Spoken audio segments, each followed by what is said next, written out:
Good evening. I'm Lisa Broom with the Friday, June 13th edition of the CBC Evening News.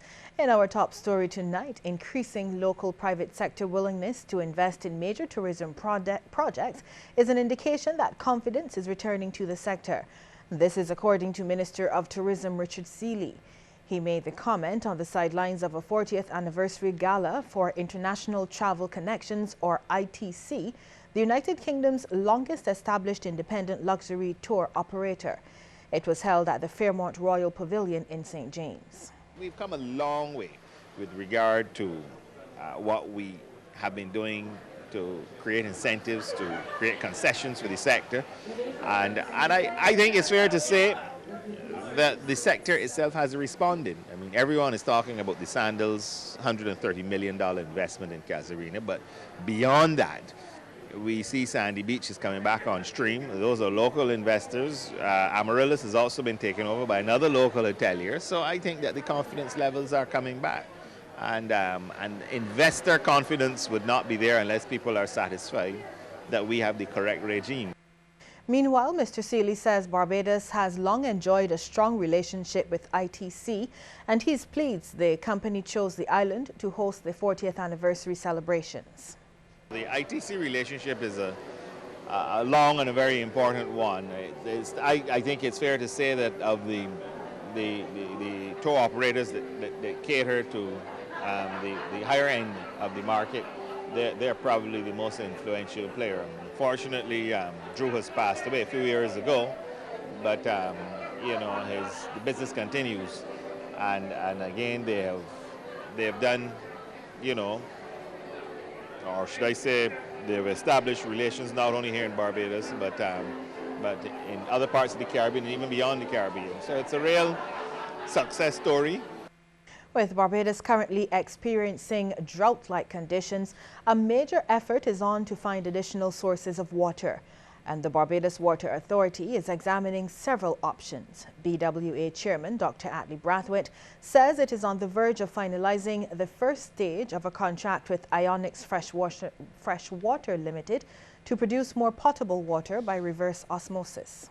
The reverse osmosis project essentially wants to ensure that we are able to access more water and better quality water for our customers.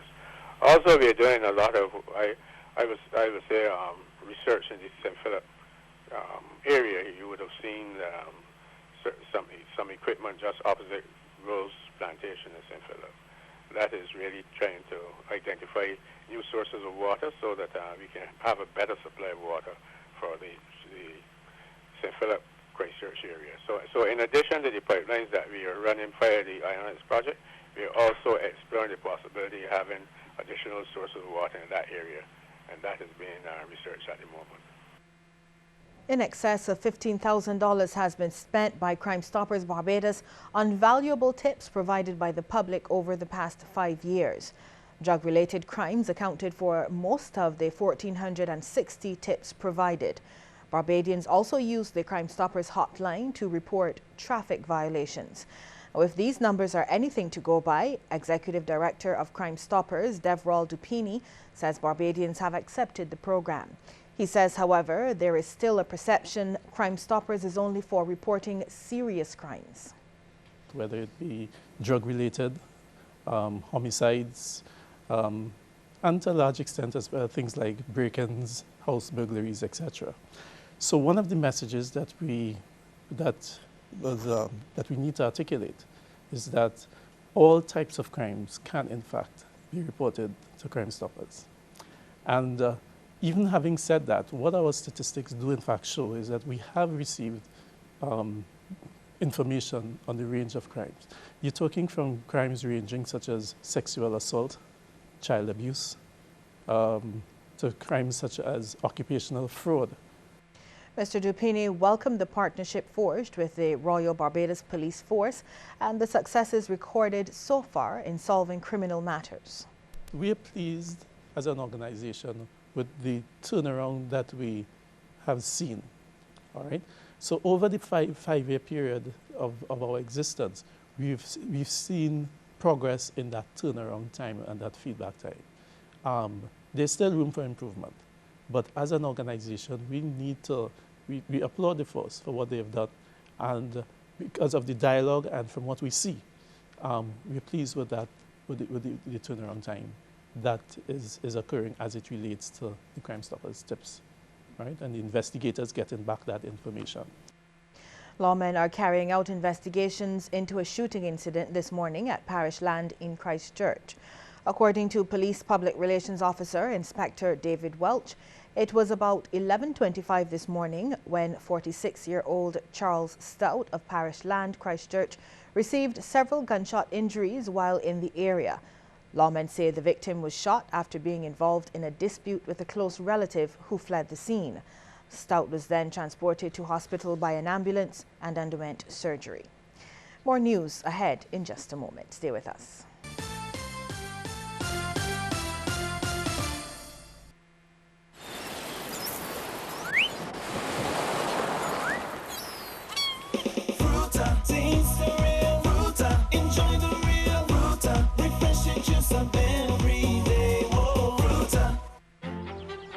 I'm the first to leave town. I'm the first to go to university. I'm the first to feel this is where I belong. The first to make them this proud. And the first to start a career that will lead to better things for me and my family. With 23 degrees of study and 60 scholarships exclusively for Caribbean students, St. George's University is your chance to be first.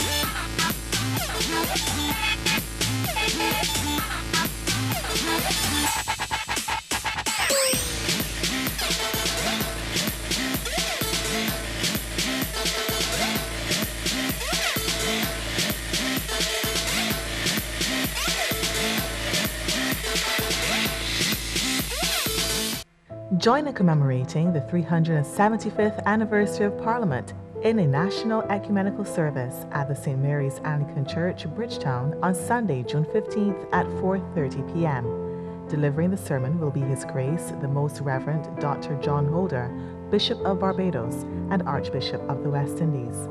The service will be preceded by a procession departing the Parliament buildings at 3:45 p.m. It will include the presiding officers of Parliament, members of the upper and lower houses, chaplains of the Senate and the House of Assembly, the clergy and youth parliamentarians. Members of the congregation are asked to be seated by 4 p.m. Tickets for seating at the National Ecumenical Service commemorating the 375th anniversary of Parliament are available at the Parliament Buildings, Bridgetown, from Government Headquarters Bay Street, and the ground floor Warren's Office Complex, Warren's, St. Michael.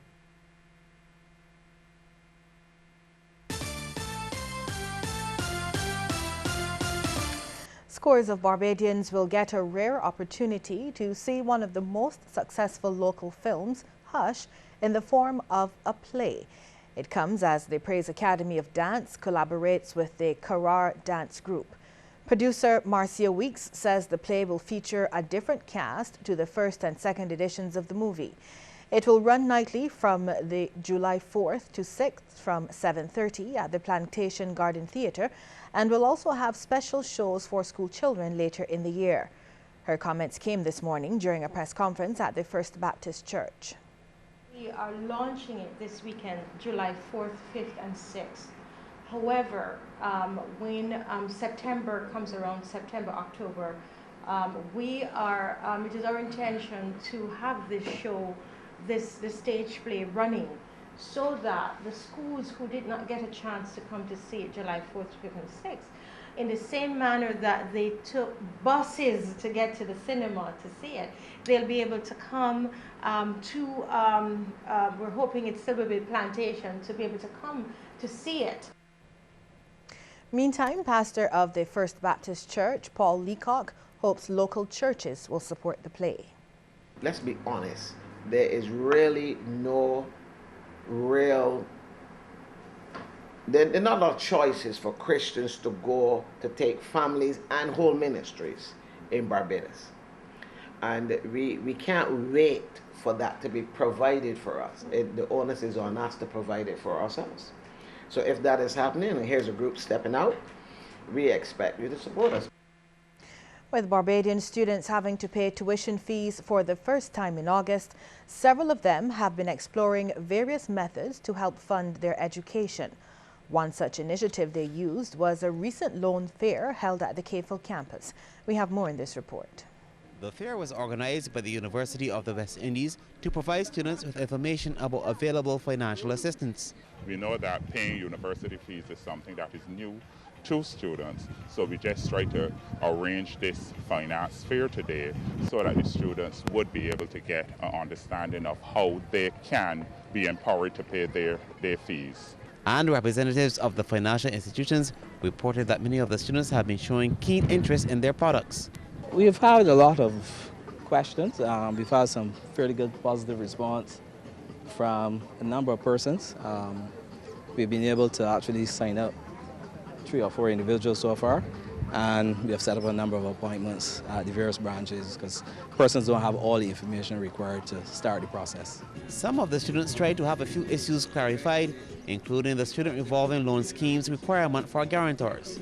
However, loans officer with the institution, Susan Nearwood, says there are other ways to secure the loans. The guarantor aspect is there, however, for persons who are unable to get 2 guarantors. We also have areas where you can provide security in the absence of guarantors. So what would be considered security? Security for the smaller loans could be in the form of cash, government bonds, treasury bills, cash surrender value on an insurance policy, shares.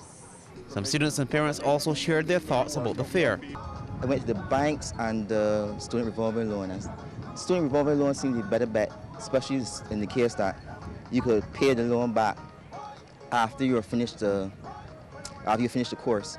The banks, yes, they have good rates. The experience has been well. I mean, it's very informative for sure, but you have to look into other options, I think, because the tuition fees are kind of steep. But I find it's very informative and the people have been very friendly. University of the West Indies students are also being told that they can make advanced tuition fee payments. However, these must be completed before the registration date. Sean Farrell, CBC News. Just ahead, a look at stories making headlines across the region.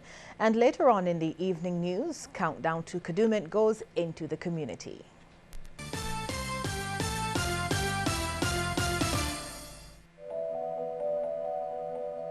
There are moments in life when it all becomes clear, when everything falls away and we realize what's really important.